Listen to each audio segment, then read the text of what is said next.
महाविकास आघाडीला आता वंचित बहुजन आघाडीकडून प्रस्ताव मिळालेला आहे। तर जालना लोकसभा मतदारसंघातून मराठा आंदोलन मनोज जरांगे पाटील यांना उमेदवारी देण्यात यावी असा प्रस्ताव त्यांनी मांडलेला आहे। महत्त्वाची बातमी आपण सध्या पाहतोय। तर महाविकास आघाडीला वंचित बहुजन आघाडीकडून प्रस्ताव मिळाल्याचं आपल्याला पाहायला मिळत आहे।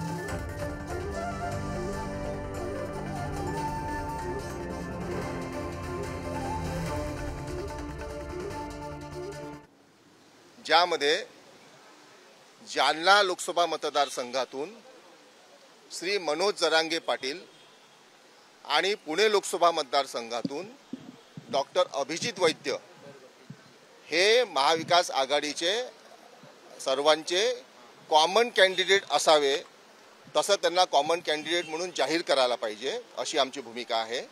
हा प्रस्ताव आम्ही त्यांना दिला। दुसरा प्रस्ताव आम्ही त्यांना दिलेला आहे की महाविकासच्या उमेदवारीमध्ये किमान 15 ओबीसीच्या उमेदवारांना आपण उमेदवारी दिली पाहिजे। ही सुद्धा आम्ही मागणी तिथे ठेवलेली आहे। त्याचप्रमाणे 3 अल्पसंख्याक समाजातील लोकांना सुद्धा आपण तिथे उमेदवारी दिली पाहिजे। ही मागणी आम्ही हे प्रस्ताव जे आहेत त्यांना आम्ही तिथे दिलेले आहेत। या पूर्ण मागणीचा प्रस्ताव आज त्यांना आम्ही रितसर हँडओव्हर केलेला आहे आणि त्यांना आम्ही विनंती केली की हा जो आपण प्रस्ताव आपल्याला दिलेला आहे, एकूण 27 जागेंचा प्रस्ताव वंचित बहुजन आघाडीच्या वतीने आम्ही महाविकास आघाडीला दिला। या 27 जागांमध्ये काही जागांचा अपवाद सोडून इतर सर्व जागांवर आम्ही चर्चेकरता तयार आहोत। नाही, त्या आम्ही आता पुढच्या बैठकीत जाहीर करू। ज्या आम्ही सांगितले काही अपवादात्मक जागा आहेत ज्याच्यावर आम्ही लक्ष केंद्रित करून सगळ्या जागांवर केंद्रित केलेलं आहे, परंतु काही जागांवर आम्ही कॉम्प्रोमाइज करू शकणार नाही आहे। त्या जागांचं डिटेल्स जे आहेत आम्ही पुढच्या बैठकीत देऊ त्यांना। किती जागांची मागणी, किती जागांची? 27 जागांची।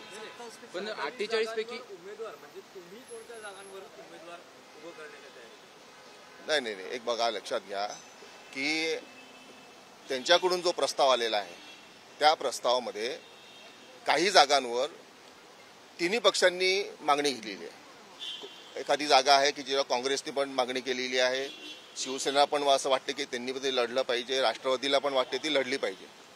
आता त्यात आम्ही चौथं जर गेलो तर अजून तणाव निर्माण होईल। आम्हाला तो तणाव निर्माण करायचा नाही आहे आणि म्हणून आम्ही त्यांना हे विचारलं की हा जो कॉन्फ्लिक्ट आहे, हा कॉन्फ्लिक्ट आपण कसा रिझॉल्व्ह करू शकतो, यातून तोडगा कसा निघू शकतो, याचं काही मेकॅनिझम आपल्याजवळ आहे का? ते मेकॅनिझम असेल तर आपण सांगायला पाहिजे।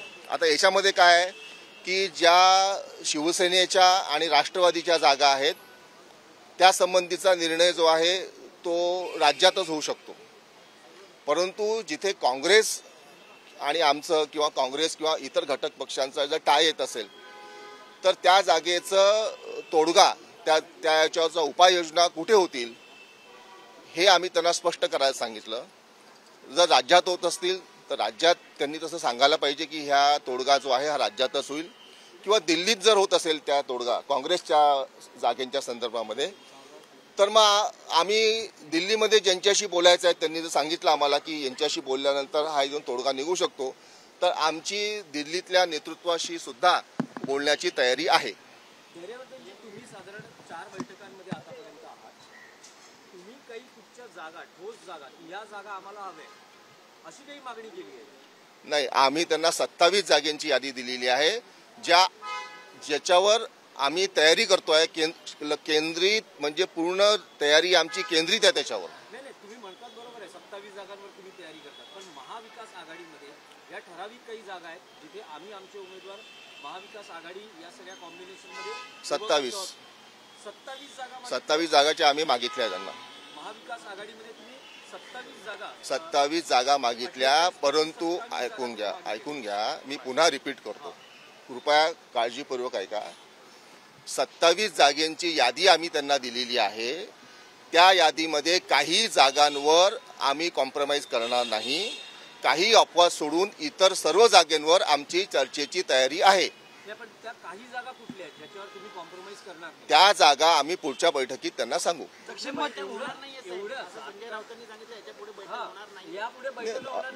आमच्या बैठका होणार नाही हे त्यांचा जरी स्टँड असला तरी आम्ही त्यांना कम्युनिकेट करू त्या गोष्टी. पण खरंच वंचित बहुजन आघाडीला महाविकास आघाडीत यायचं आहे का? कारण याआधी मानपाना मुद्दा झाला, त्यानंतर मसुद्याचा मुद्दा झाला, आता जागांचा मुद्दा आहे.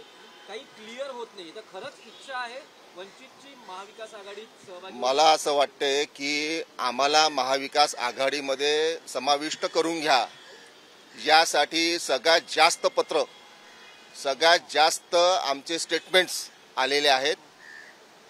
संघर्ष करून आम्हाला महाविकास आघाडीमध्ये घ्या म्हणून सांगावं लागलं.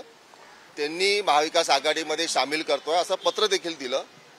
परंतु निमंत्रित म्हणून आम्ही तिथे सहभागी झालो आणि आम्हाला 100% महाविकास आघाडीमध्ये सहभागी व्हायचं आहे. परंतु आम्ही ज्या आज पत्र दिले, जे प्रस्ताव दिले, त्या प्रस्तावावर महाविकास आघाडीच्या घटक पक्षांनी चर्चा करून निर्णय घ्यावा. याच्या अगोदर 12ची मागणी केली.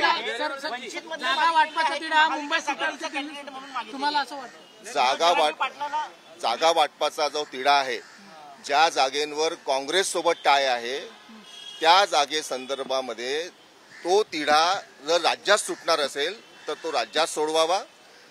जर तो तिढा दिल्लीत सुटणार असेल तर आमची दिल्लीतल्या नेतृत्वाशी देखील चर्चा करण्याची तयारी आहे.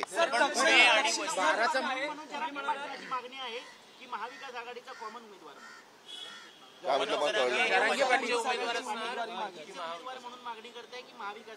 जरांगे पाटलांनी काय आमच्यावर मागणी केलेली नाही आहे. हा वंचित बहुजन आघाडीचा पुढाकार आहे की महाविकास आघाडीने श्री मनोज जरांगे पाटील यांना कॉमन कॅन्डिडेट म्हणून जाहीर करावे. तुम्ही म्हणालात की कॉम्प्रोमाइज नाही करणार.